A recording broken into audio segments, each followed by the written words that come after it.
Hello दोस्तों, आज हम बनाएंगे महाराष्ट्र का फेमस स्नैक्स कोथंबीर वड़ी। इसका मेन इंग्रेडिएंट्स धनिया और बेसन होता है और इस डिश में जो मसाला यूज होता है जिससे ये डिश खाने में ज़बरदस्त टेस्टी लगता है। तो चलिए शुरू करते हैं। सबसे पहले पैन में डालेंगे साबुत जीरा, साबुत धनिया और सफ़ेद तिल। मसाले की हल्की हल्की खुशबू आने तक हमें इसे ड्राई रोस्ट कर लेना है। मसाला ड्राई रोस्ट हो चुका है, अब इसे अलग कर लेंगे और इसके हल्का गर्म रहते रहते ही अदरक कूटने वाले बर्तन में इसे क्रश कर लेंगे। अब सेम फ्राइंग पैन में डालेंगे तेल। आप चाहे तो सरसों तेल का भी यूज़ कर सकते हैं। जैसे तेल गर्म हो जाए इसमें डालेंगे कुछ लहसुन की कलियां और कटा हुआ हरी मिर्च और लो मीडियम फ्लेम में हमें इसे ब्राउन होने तक भून लेना है। ये भी फ्राई हो चुका है, अब इसके हल्का गर्म रहते रहते ही हमें सेम बर्तन में इसे भी कूट लेना है। आप अगर चाहे तो मसाले को ग्राइंडर में भी ग्राइंड कर सकते हैं, लेकिन इस तरह से अगर आप कूट के इस डिश में यूज़ करेंगे तो डिश का ऑथेंटिक फ्लेवर आएगा।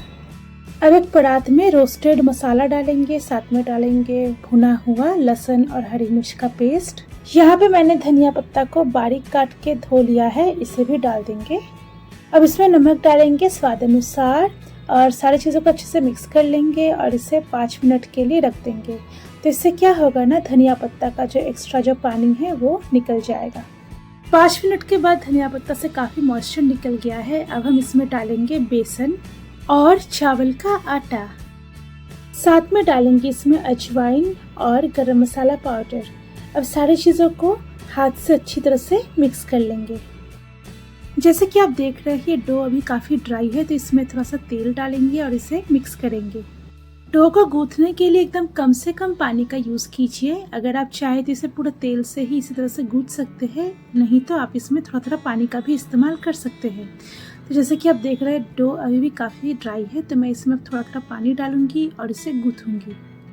बेसिकली हमें इसका थोड़ा टाइट डो गूंथना है। इसे हमने गूंथ लिया है, अब इसमें थोड़ा सा तेल डाल के इसे और 2-3 मिनट गूंथ लेंगे। अब इस डो को लंबा करके रोल करते रहेंगे, तो देखिएगा ये सिलिंड्रिकल शेप का हो गया है। और क्योंकि मैंने इसमें लास्ट में थोड़ा सा तेल दिया था, ये ऊपर से एकदम चिकना हो जाएगा। अब एक स्टीम करने वाला बर्तन लेंगे और इसे तेल से ग्रीस कर लेंगे। यहाँ पे हमने पानी गर्म कर लिया है। स्टीम वाले बर्तन को इसके ऊपर रखेंगे और हमने जो डो रेडी किया था ना, उसे बिल्कुल सावधानी से स्टीम वाले बर्तन के बिल्कुल बीचों बीच रख देना है। अब इसे कवर करके हमें मीडियम फ्लेम में 20 मिनट तक स्टीम करना है।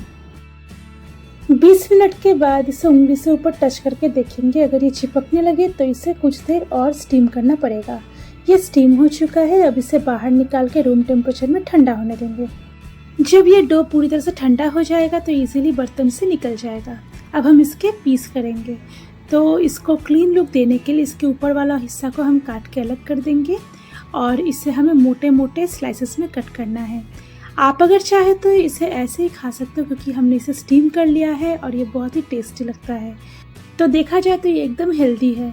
और अगर आप चाहे तो इसे ऑथेंटिकली डीप फ्राई करके भी खा सकते हैं। दोनों ही तरीके से ये बहुत ही टेस्टी लगता है।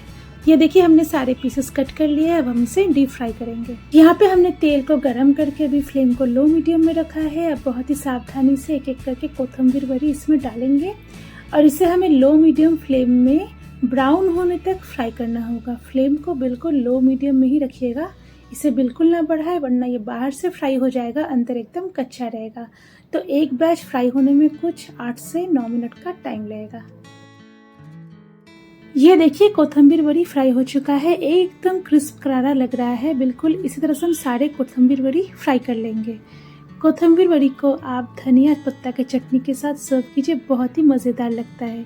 तो फ्रेंड्स, आई होप आपको आज की मेरी कोथंबीर वड़ी की रेसिपी अच्छी लगी होगी। तो वीडियो को लाइक शेयर कमेंट करें और चैनल को सब्सक्राइब करना ना भूलें।